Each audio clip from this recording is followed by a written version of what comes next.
Good morning students. आज हम इसमें स्टार्ट कर रहे हैं मैट्रिक्स मेथड। जैसे कि आपने क्रैमर्स रूल सीखा था, ऐसे ही लीनियर इक्वेशंस को, सिस्टम ऑफ लीनियर इक्वेशन को सॉल्व करने का एक मेथड और है, क्या है? Matrix method. जैसे उसमें आपने एक्स वाई जेड की वैल्यू निकाली थी, ऐसे इजिली हम मैट्रिक्स मेथड में भी निकाल सकते हैं। कैसे? जैसे फॉर एग्जाम्पल दो लीनियर इक्वेशन हम ले लेते हैं, टू ऑर्डर वाली ले लेते हैं कि a1x plus b1y equal to d1। ऐसे ही a2x plus b2y equal to d2। इस टाइप से दो लीनियर इक्वेशन है या तीन लीनियर इक्वेशन हो तो इसको कैसे सॉल्व करना है, तो हम क्या लेते हैं, इसको एक कोएफिशिएंट फॉर्म में ले लेते हैं। एक्स वाई कोएफिशिएंट ले लेते हैं a1 b1 a2 b2, जिसे हम डिटरमिनेंट फॉर्म में क्या बोल रहे थे, d बोल रहे थे।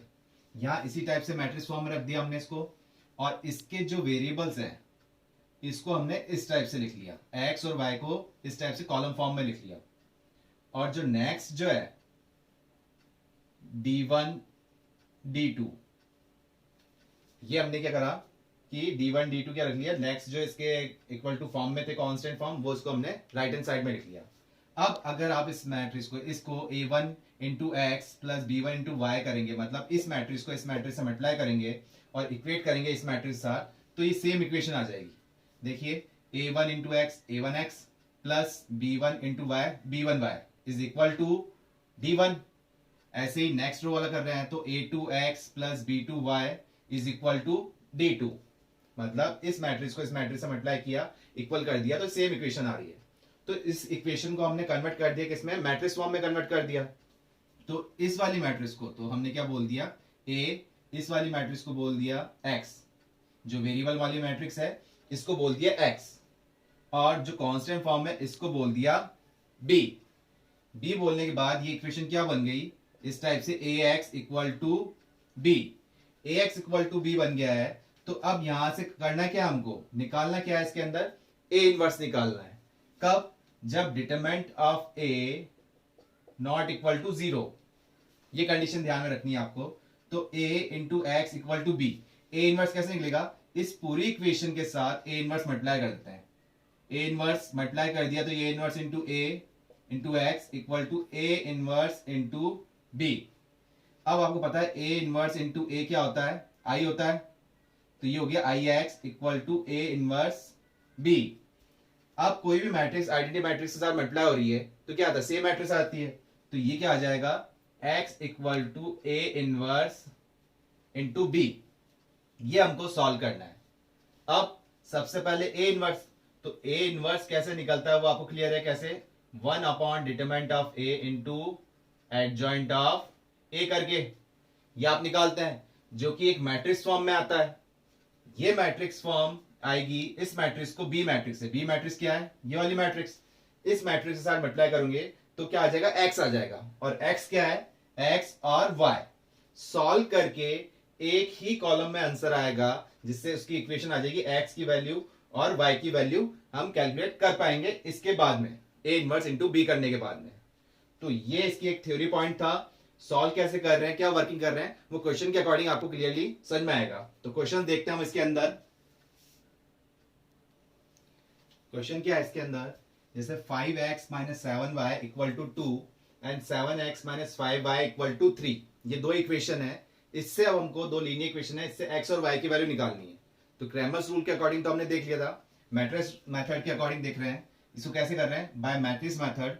तो क्या है, इनके कोफिशिएंट्स लेके हम साइड में लिख लेते हैं 5 माइनस 7, और नेक्स्ट इक्वेशन क्या है 7 माइनस 5, और वेरिएबल्स हमने इस टाइप से लिख लिए x, y, और कांस्टेंट फॉर्म कैसे लिख ली 2 और 3।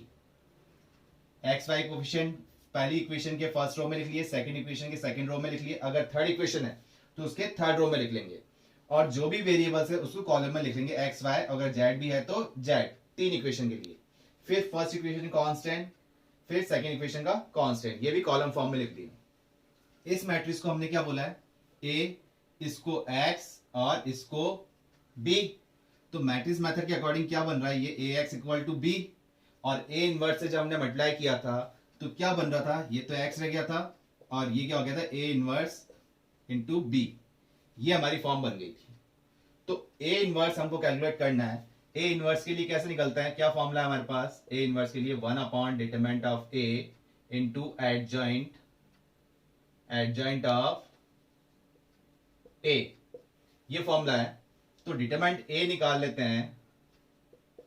डिटरमिनेंट ए कैसे निकलता है, दिस इंटू दिस, तो ये हो गया 25 माइनस का और माइनस माइनस प्लस, ये हो गया 49। तो ये कितना आ रहा है, ये हम जब सॉल्व कर रहे हैं, जो कि कितना हो गया 24, जो कि क्या है नॉट इक्वल टू 0 है।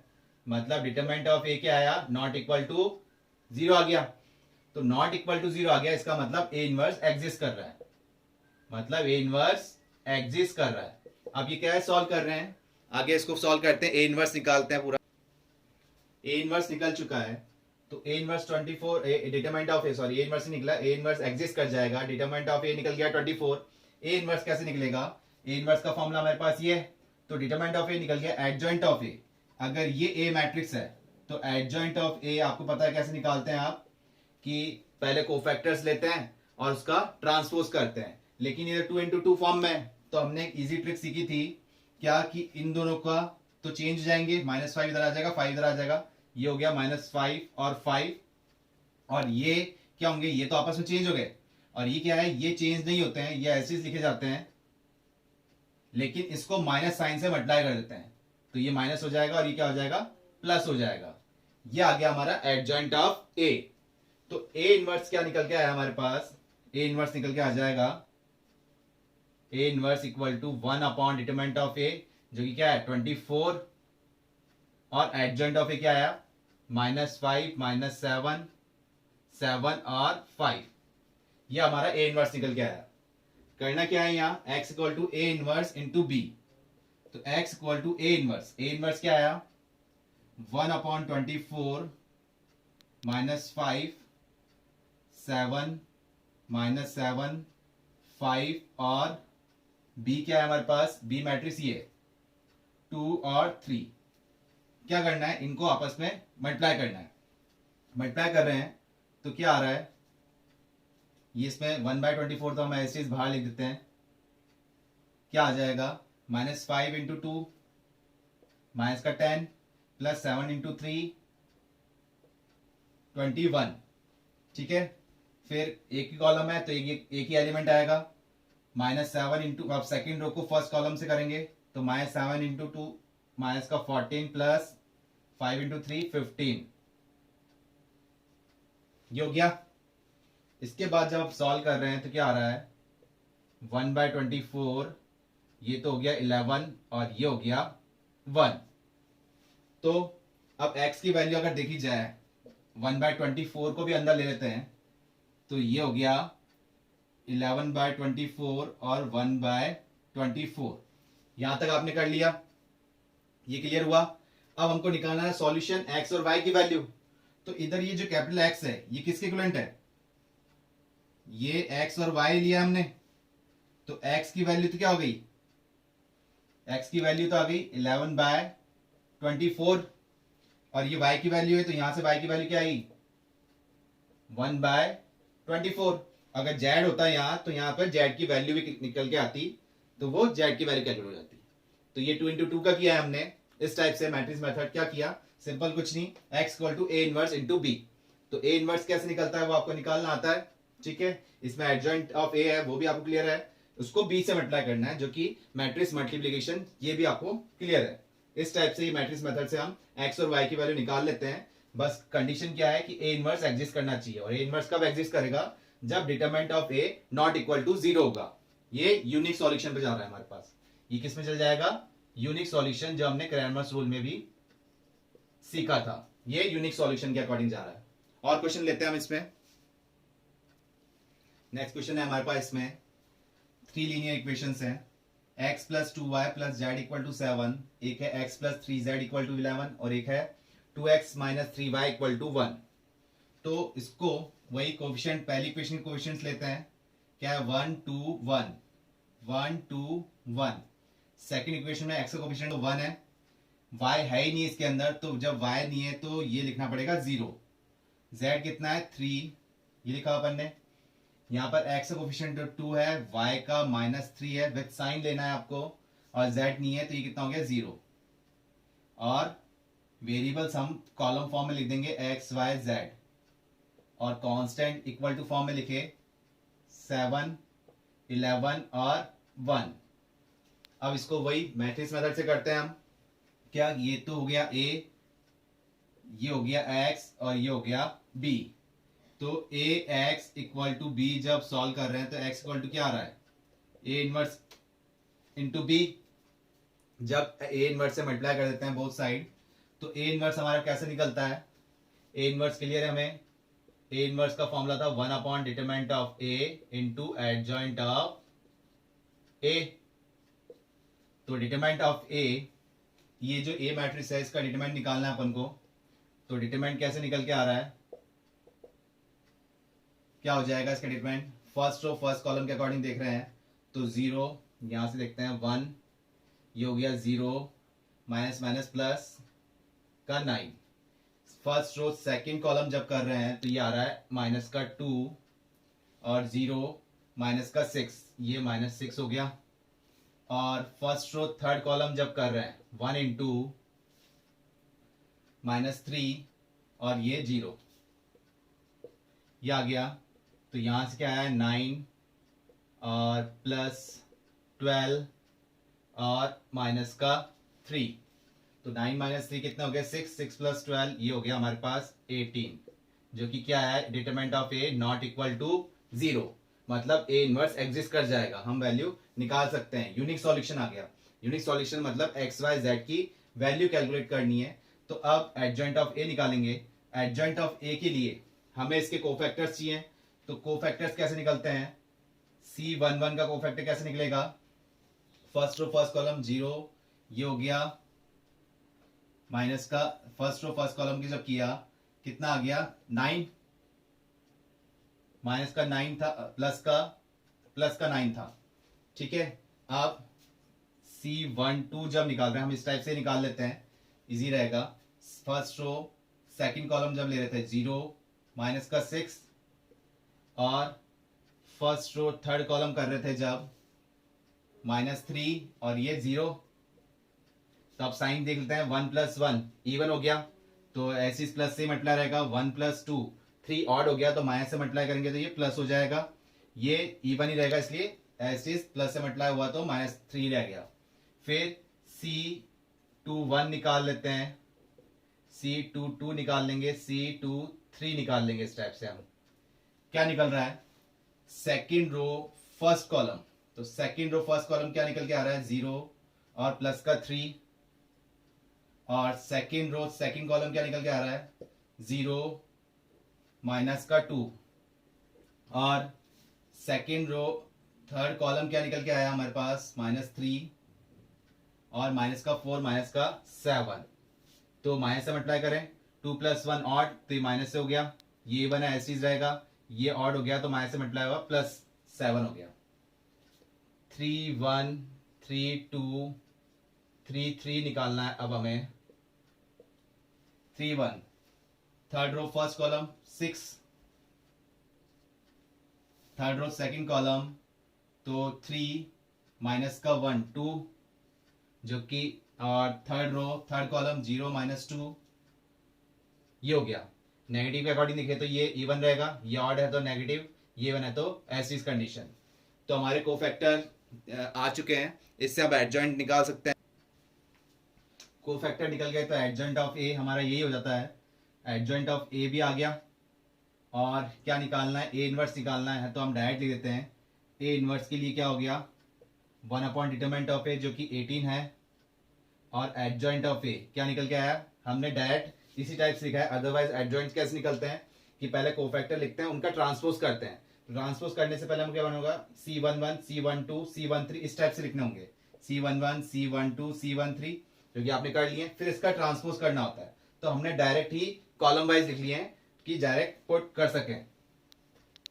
तो ये हमने एडजॉइंट निकाल लिया, तो जो कि हो गया 9 6 -3 -3 -2 7 6 -2 -2। अब x की वैल्यू निकालनी है तो क्या करना है, a इनवर्स इंटू बी। तो x equal to a inverse तो हमारे पास ये आ गया 1/18 9 6 -3 -3 माइनस का 2 7 6 -2 और b हमारे पास क्या है, ये 7 11 और 1। इसको मल्टीप्लाई कर लें, 1/18 तो हम बाहर रखते हैं, ये कर रहे हैं 9 इंटू 7 63 -33 6 प्लस ये प्लस का 6, ये तो एक रो का लिए आ गया। सेकंड रो 42 माइनस का 22 माइनस का 2 माइनस का 21 77 और माइनस का 2। ये हमने किया। इसको कैलकुलेट कीजिए कितना बन रहा है ये अपना, कितना बन रहा है ये 30 और ये 36, ये बन रहा है 20 माइनस ये 18, ये 354 ये बन गया। और 1/18 एज इज बाहर में 1/18 को यहाँ मल्टीप्लाई कर रहे हैं तो ये कितना हो जाएगा 2 टाइम्स, ये 1 टाइम्स और ये कितना टाइम चल जाएगा 3 टाइम्स।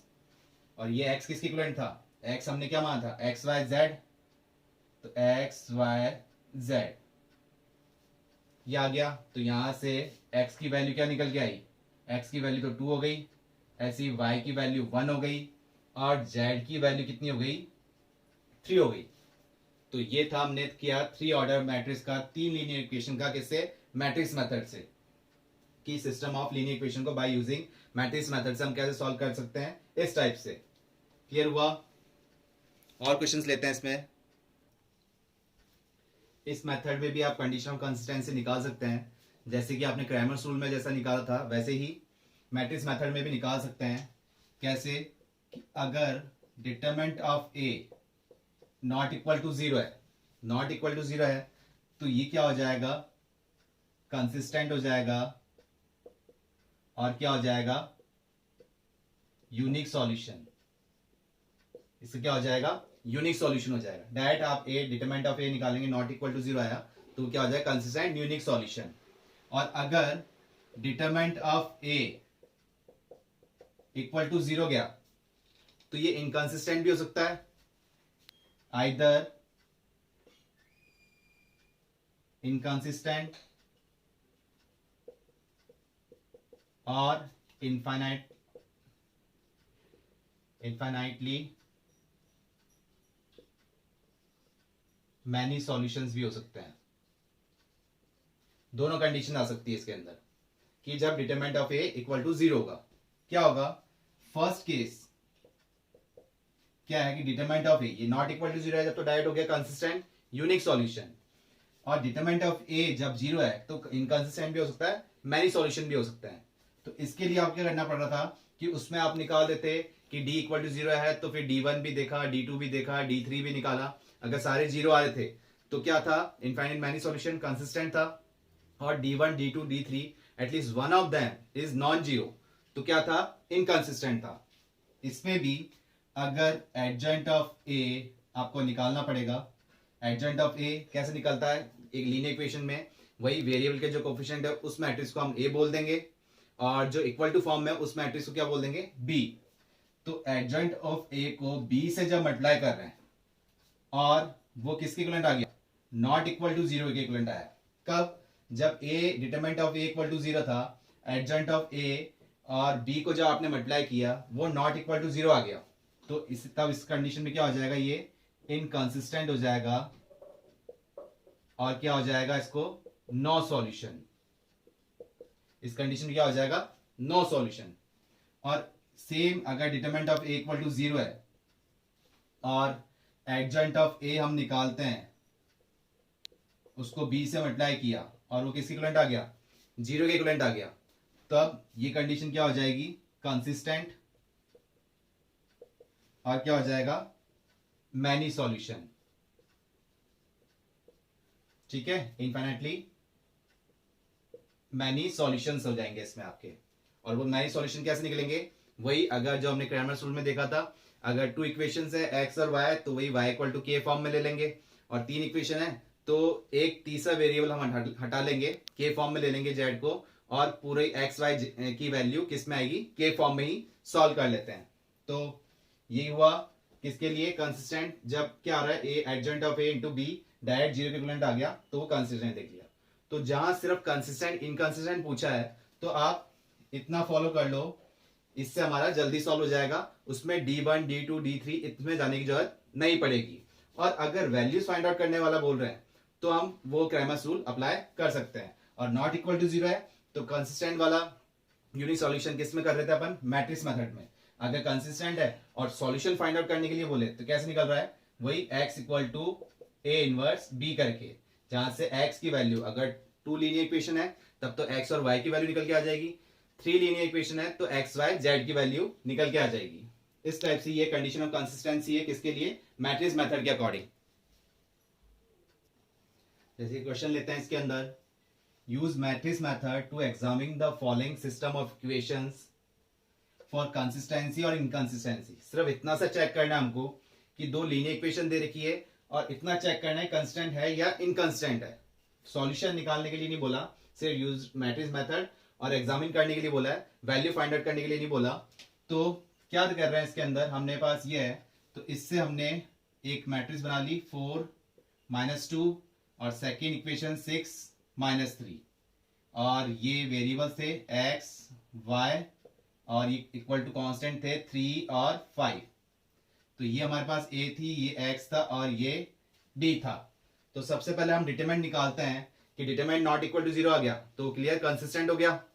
तो डिटरमिनेंट ऑफ a जब हम निकाल रहे हैं तो ये कितना आ गया 4 इंटू -12 और ये प्लस का 12 मतलब कि जीरो आ रहा है। तो जीरो आ रहा है तो दो कंडीशन हमको चेक करनी पड़ रही थी, एक तो क्या adjoint of a into b, और या तो इक्वल टू जीरो जा रहा है या फिर adjoint of a into b equal to not equal to zero था। अगर इक्वल टू जीरो है तो मैनी सॉल्यूशन जा रहा था, और नॉट इक्वल टू जीरो है तो क्या जा रहा था, इनकंसिस्टेंट नो सॉल्यूशन। तो एडजॉइंट ऑफ ए निकालना पड़ेगा।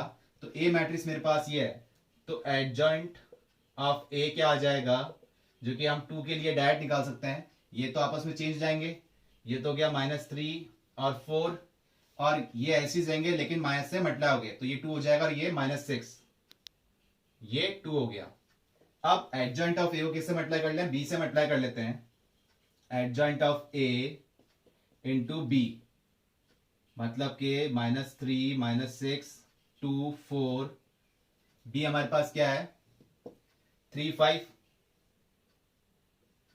ये हम सॉल्व करते हैं तो एक मैट्रिक्स फॉर्म में जा रहा है, -3 इंटू 3 ये हो गया 9 प्लस 10, और ये कितना था माइनस का 18 प्लस 20, क्या निकल के आया 1 और 2, मतलब कि ये 0 0 निकल के नहीं आए। Adjoint of A into b ये 0 0 नहीं आए, अगर ये स्टेप से आया था 0 0 तब तो क्या होता, adjoint of A into b equal to 0 आता, लेकिन ये क्या आ रहा है नॉट इक्वल टू 0 0, मतलब adjoint of a dot b किसके इक्वलेंट जा रहा है, नॉट इक्वल टू 0 के इक्वलेंट जा रहा है, कुछ ना कुछ वैल्यू आ रही है, तो इसका मतलब ये क्या हो गया इनकंसिस्टेंट। ये वाला पार्ट क्या हो जाएगा इनकंसिस्टेंट,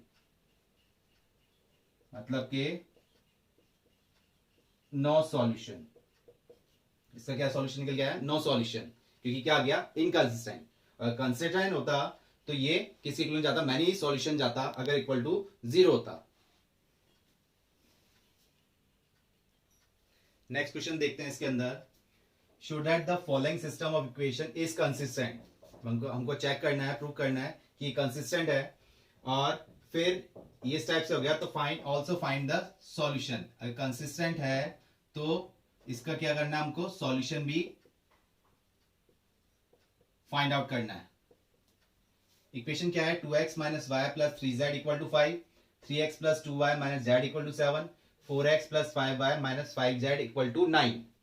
तो क्या कर रहे हैं हम, वही पहले तो इक्वेशन बना रहे हैं एक मैट्रिक्स फॉर्म के अकॉर्डिंग, इक्वेशन ऑलरेडी है, मैट्रिक्स बना रहे हैं। तो 2 माइनस 1 3, नेक्स्ट इक्वेशन से 3 2 माइनस 1 4 5 माइनस 5 4 5 माइनस 5, और ये हमने लिख दिया x y z, और इक्वल टू फॉर्म वाले 5 7 9, वो कॉलम में लिख दिया 5 7 और 9। तो मैट्रिक्स मेथड के अकॉर्डिंग ये a है, ये x है, और ये क्या है, b है। तो सबसे पहले की कंसिस्टेंट चेक कर लीजिए, हमारे लिए क्या इजी है, डिटरमिनेंट ऑफ a निकालना है। तो डिटरमिनेंट ऑफ a कैसे निकल रहा है, फर्स्ट रो फर्स्ट कॉलम के अकॉर्डिंग 2, ये हो गया माइनस का 10 प्लस का 5, ये हो गया। फिर ये माइनस माइनस प्लस हो जाएंगे, क्या हो जाएगा, माइनस का 15 और प्लस का 4, फिर प्लस के 3 के साथ में जाएंगे हम, 3 इंटू 5 15 माइनस 8, 15 माइनस 8, ये कर रहे हैं। तो ये तो हो गया -5, तो ये हो गया माइनस का 10, ये माइनस का 11 है, ये माइनस का 11 रह जाएगा, और ये कितना हो रहा है अपने पास, 15 माइनस 8 7 हो रहा है, 7 3 21 हो गए। तो ये माइनस का 21 प्लस का 21, ये तो जीरो इक्विवेलेंट आ गया। Determinant of a equal to 0 आ गया। तब वही दो केस हमको चेक करने पड़ेंगे, एक तो क्या, एडजॉइंट ऑफ a b के साथ में इक्वल टू 0 आ रहा है, इक्वल टू 0 आ रहा है तो ये कंसिस्टेंट हो जाएगा और मैनी सॉल्यूशन हो जाएंगे। और अगर adjoint of a b not equal to 0 है तो ये क्या हो जाएगा, इनकंसिस्टेंट, कोई सॉल्यूशन होगा ही नहीं इसका। तो एडजॉइंट ऑफ a निकालते हैं। अब a हमारे पास ये है, इसके कोफैक्टर्स निकाल लेते हैं। तो एडजॉइंट ऑफ a क्या निकल के आएगा, वही C11 के अकॉर्डिंग निकालते हैं, हम डायरेक्ट लिख देते हैं इसको कि एडजॉइंट ऑफ a, यहां पे लिखते हैं एडजॉइंट ऑफ a क्या निकल के आएगा, फर्स्ट रो आप कैलकुलेट कर सकते हैं। अब तो एडजॉइंट निकालना आपको आ गया, इतने सारे क्वेश्चंस कर लिए हमने। ये एडजॉइंट ऑफ a हमने कैलकुलेट करके लिख दिया है कि इसका a मैट्रिक्स का एडजॉइंट क्या आएगा, -5 10 -7, ट्रांसपोज करने के बाद लिख दिया है -5, मतलब A1 C11 क्या आ रहा है -5, C12 क्या आएगा 11 आएगा। हमने डायरेक्ट इस फॉर्म में लिख दिया है। C13 कितना आ रहा है 7 आ रहा है, ऐसे C21 C22 C23 C31 C32 C33, ये डायरेक्ट एडजॉइंट हमने लिख लिया है। अब एडजॉइंट किससे मल्टीप्लाई करना है हमको, adjoint of A into B। तो एडजॉइंट ऑफ A इंटू किससे करना है, B से। तो एडजॉइंट ऑफ A तो हमारे पास ये है -5 11 7 10 -22 माइनस का 14, और ये हो जाएगा माइनस का 5 11 और ये 7। बी से मल्टीप्लाई करना है, डी हमारे पास क्या है 5 7 9, इसको मल्टीप्लाई करना है इसके साथ में। अब टर्म देख रहे हैं क्या आ रहा है, -5 इंटू 5 माइनस का 25 70 और 5 9 जा 45, ये आ रहा है माइनस का 45, ये 11 55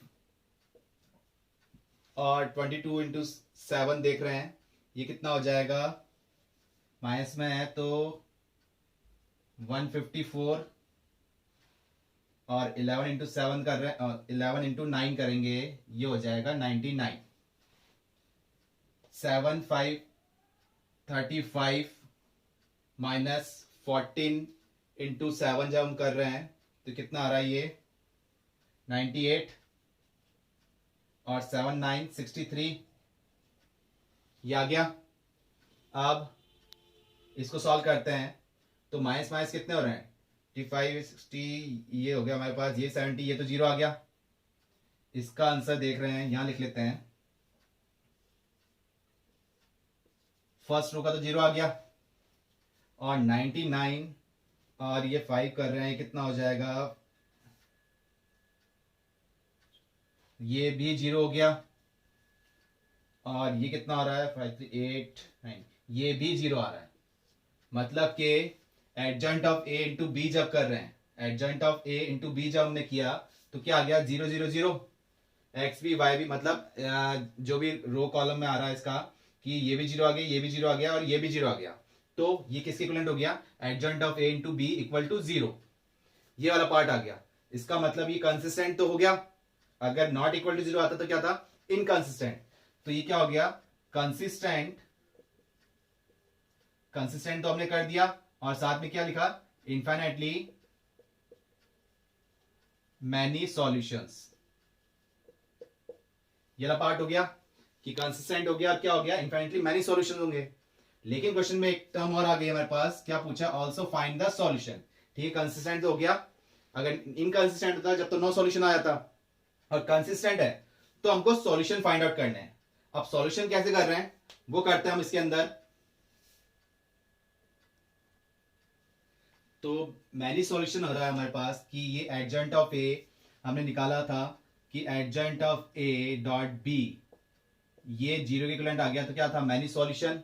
कंसिस्टेंट था। अब सॉल्यूशन फाइंड आउट करना है तो कैसे करना है, हमको क्या पुट करना है, पुट z इक्वल टू के एनी रियल नंबर। मतलब ये क्या है, एनी रियल नंबर पुट कर दिया के टर्म्स में। अब इन तीनों में से कोई भी दो इक्वेशन कंसीडर कर लेते हैं अपन। तो ये अगर हमने कंसीडर की तो इसको के फॉर्म में, तो जेड की जगह के लिख देते हैं, उसको राइट हैंड साइड शिफ्ट कर देते हैं। तो इक्वेशन क्या बन रही है, 2x माइनस वाई, यहाँ के पुट किया उधर शिफ्ट किया तो क्या बन गया 5 माइनस 3k। और सेकेंड इक्वेशन देख रहे हैं, इसी को ले लेते हैं, 3x प्लस 2y, ये k हो गया, उस तरफ गया तो क्या हो जाएगा 7 प्लस k हो जाएगा। सिर्फ दो इक्वेशन लेनी है सॉल्यूशन निकालने के लिए, जेड इक्वल टू के ले लिया। तीन में से कोई भी आप दो इक्वेशन कंसीडर कर लीजिए। अब इसको वापस उसी रूल के अकॉर्डिंग करना है कि ये कोफिशिएंट हम ले लेते हैं 2 minus 1 5 sorry 3 2 x y coefficient ले लिए। फिर यहां वेरिएबल्स लिख दिए कॉलम फॉर्म में, और कांस्टेंट वो इक्वल टू फॉर्म में लिख दिए। पहला कांस्टेंट तो है 5 माइनस 3k और सेकंड कांस्टेंट है 7 प्लस k। ये हो गया जो वही जो क्रैमर्स रूल में आपको बताया था कि जब सॉल्यूशन फाइंड आउट करना है मैनी सॉल्यूशन का, तो वही जेड इक्वल टू के पुट कर दीजिए और किसी भी दो इक्वेशन को कंसीडर करके सॉल्व कीजिए। तो अब ये क्वेश्चन कर लेते हैं, मैट्रिक्स मेथड में भी यही करना है।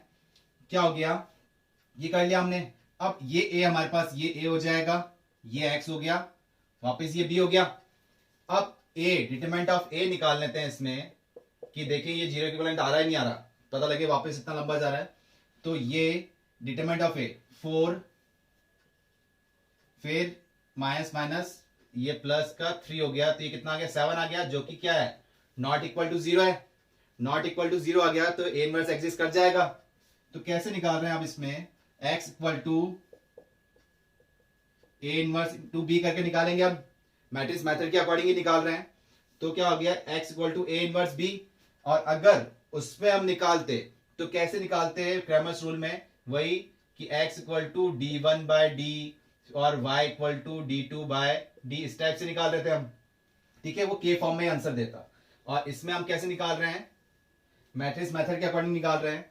तो x equal to a inverse into b, a inverse निकालना पड़ेगा। तो ए इनवर्स के लिए क्या फॉर्मूला हो जाएगा, A inverse into 1 upon determinant of A into adjoint of A.